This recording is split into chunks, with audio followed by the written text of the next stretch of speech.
Gautam Adani and bribery case. ঘুষ দেওয়া নিয়ে একাধিক বৈঠক। আর কি কি অভিযোগ আদানিদের বিরুদ্ধে? বিপাকে গৌতম আদানি এবং তার মালিকানাধীন আদানি গোষ্ঠী।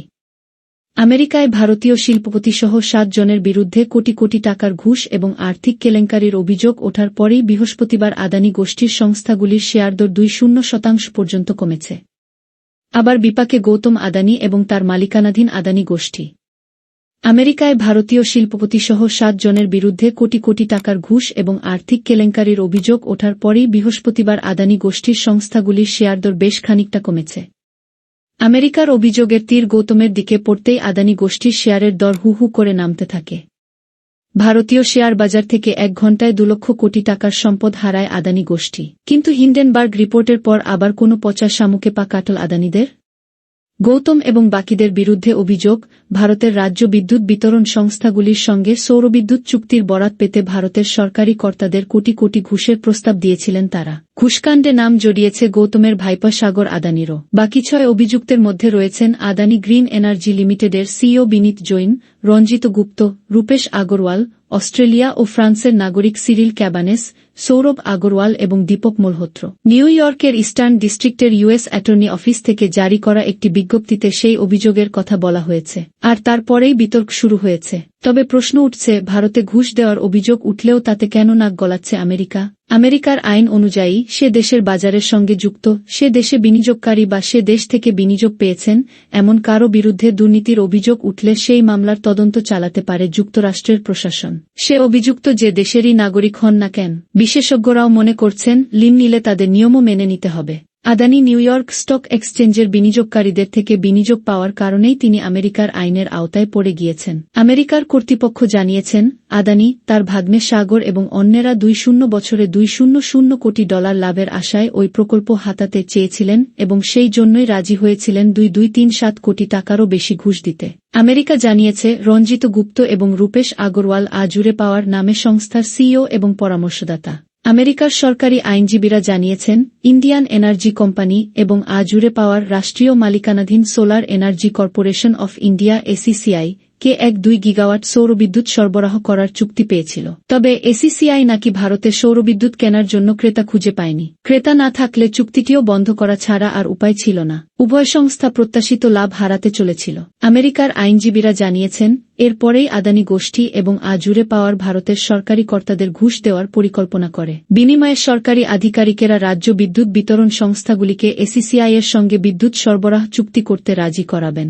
সরকারি আধিকারিকেরা ঘুষ পাবেন 2.237 কোটি, যার একটি বড় অংশ অন্ধ্রপ্রদেশের কর্মকর্তাদের কাছে যাবে। পরে কয়েকটি রাজ্য বিদ্যুৎ সংস্থা, ইন্ডিয়ান এনার্জি কোম্পানি এবং আজুরে পাওয়ারের কাছ থেকে সৌরবিদ্যুৎ কেনার জন্য এসিসিআই এর সঙ্গে একটি চুক্তি করে। তবে আজুরে পাওয়ারের নেতৃত্বে বদল আসায় সেই চুক্তি সাময়িকভাবে থমকে যায়। ঘুষ কিভাবে দেওয়া যায় তা নির্ধারণের জন্য নাকি একের পর এক বৈঠক হয়। আমেরিকার তরফে আরও অভিযোগ, আদানি এবং আদানি গ্রিন এনার্জি লিমিটেডের সিইও বিনীত জৈন তাদের দুর্নীতি লুকিয়ে রাখতে ঋণদাতা এবং বিনিয়োগকারীদের কাছ থেকে $300 কোটি বেশি ঋণ এবং বন্ড সংগ্রহ করেছিলেন। একটি অভিযোগ অনুযায়ী, ঘুষের বিষয়ে সুনির্দিষ্ট তথ্য ট্র্যাক করার জন্য নিজের ফোন ব্যবহার করেছিলেন সাগর। কয়েকজন ষড়যন্ত্রকারী নিজেদের বাঁচাতে ছদ্মনাম ব্যবহার করতেন। গৌতম আদানিকে নাকি উল্লেখ করা হতো নিউমেরো 1, ইতালীয় ভাষায় 1 নম্বর, এবং দ্য বিগ ম্যান নামে। গৌতম, সাগর এবং বিনীতের বিরুদ্ধে সিকিউরিটিজ ফ্রড কনস্পিরেসি এবং ওয়্যার ফ্রড কনস্পিরেসির অভিযোগ আনা হয়েছে। আমেরিকার সিকিউরিটিজ অ্যান্ড এক্সচেঞ্জ কমিশনের দেওয়ানি মামলাতেও আদানিদের অভিযুক্ত করা হয়েছে বলে খবর। নিউ ইয়র্কের ইস্টার্ন ডিস্ট্রিক্টের অ্যাটর্নি জেনারেলের অফিস থেকে বলা হয়েছে, গৌতম আদানি, সাগর আদানি এবং বিনীত জৈনের বিরুদ্ধে মোট 5টি ফৌজদারি মামলা দায়ের হয়েছে। আমেরিকার লগ্নিকারীদের থেকে কোটি কোটি ডলার তোলার জন্য জালিয়াতি করেছেন তারা। তাদের সংস্থার তরফে মিথ্যা প্রতিশ্রুতি ও বিভ্রান্তিকর বিবৃতি দেওয়া হয়েছে। গৌতম, সাগর এবং বিনীত ছাড়া অন্য 5 অভিযুক্তের বিরুদ্ধে আমেরিকার ঘুষবিরোধী আইন, ফরেন করাপ্ট প্র্যাকটিস অ্যাক্ট লঙ্ঘন করার ষড়যন্ত্রের অভিযোগ আনা হয়েছে এবং 4 জনের বিরুদ্ধে বিচারে বাধা দিতে ষড়যন্ত্র করার অভিযোগও আনা হয়েছে। আদানি গ্রিন এনার্জির 3 বোর্ড সদস্য ছাড়াও পুনর্ব্যবহারযোগ্য শক্তির প্রাক্তন পদস্থ কর্তা রঞ্জিত এবং রূপেশের বিরুদ্ধে মামলা রুজু হয়েছে। এই দুজন আমেরিকার স্টক মার্কেটে লেনদেনের সঙ্গে যুক্ত ছিলেন। প্রাথমিকভাবে এই দুজনই ঘুষ দিতে রাজি হয়েছিলেন বলে অভিযোগ। এছাড়াও অভিযুক্তদের তালিকায় নাম রয়েছে অস্ট্রেলিয়া ও ফ্রান্সের নাগরিক সিরিল ক্যাবানেস, সৌরভ আগরওয়াল এবং দীপক মালহোত্রের। শেষের দুজনেই কানাডার প্রাতিষ্ঠানিক বিনিয়োগকারী বলে জানা গিয়েছে। নিউ ইয়র্কের জেলা আদালতের অ্যাটর্নি ব্রেন পিস বলেছেন, অভিযুক্তেরা কোটি কোটি ডলারের চুক্তিকে সুরক্ষিত করার জন্য ভারত সরকারের উচ্চপদস্থ আধিকারিকদের ঘুষের প্রস্তাব দেন। আমেরিকা থেকে মূলধন সংগ্রহের নামে আদানি গ্রিন এনার্জির বোর্ড সদস্যরা মিথ্যার আশ্রয় নিয়েছেন। ব্রুকলিনে পিসের এক মুখপাত্র জানিয়েছেন, অভিযুক্তদের কাউকেই হেফাজতে নেওয়া হয়নি। তবে গৌতম আদানি ভারতে রয়েছেন বলে মনে করা হচ্ছে। সংবাদমাধ্যমের প্রতিবেদন অনুযায়ী, আমেরিকার একজন বিচারক গৌতম এবং সাগরের বিরুদ্ধে গ্রেফতারি পরোয়ানা জারি করেছেন। আইনজীবীরা সেই পরোয়ানাগুলি বিদেশি আইন প্রয়োগকারী সংস্থাগুলিকে হস্তান্তর করার পরিকল্পনা করেছেন বলেও খবর। উল্লেখ্য, গত সপ্তাহেই এক্সে পোস্ট করে গৌতম জানিয়েছিলেন আমেরিকার শক্তি সুরক্ষা এবং অবকাঠামো প্রকল্পে $1,000 কোটি বিনিয়োগের পরিকল্পনা করেছেন তিনি। এতে আমেরিকায় 5,000 মানুষের কর্মসংস্থান হবে বলেও তিনি জানিয়েছিলেন। আমেরিকার নবনির্বাচিত প্রেসিডেন্ট ডোনাল্ড ট্রাম্পকে জয়ের অভিনন্দন জানানোর সময় সেই বিনিয়োগ ঘোষণা করেছিলেন আদানি। আর সেই আমেরিকাই এবার ঘুষকাণ্ডে অভিযোগের আঙুল তুলল ভারতীয় শিল্পপতির বিরুদ্ধে। অভিযোগ নিয়ে মুখ খুলে আদানি গোষ্ঠী। এক্সে বিবৃতি জারি করে সংস্থার তরফে জানানো হয়েছে, সব অভিযোগ ভিত্তিহীন। উল্লেখ্য, ভারতীয় শিল্পপতি গৌতমের জন্ম এবং বেড়ে ওঠা গুজরাতে।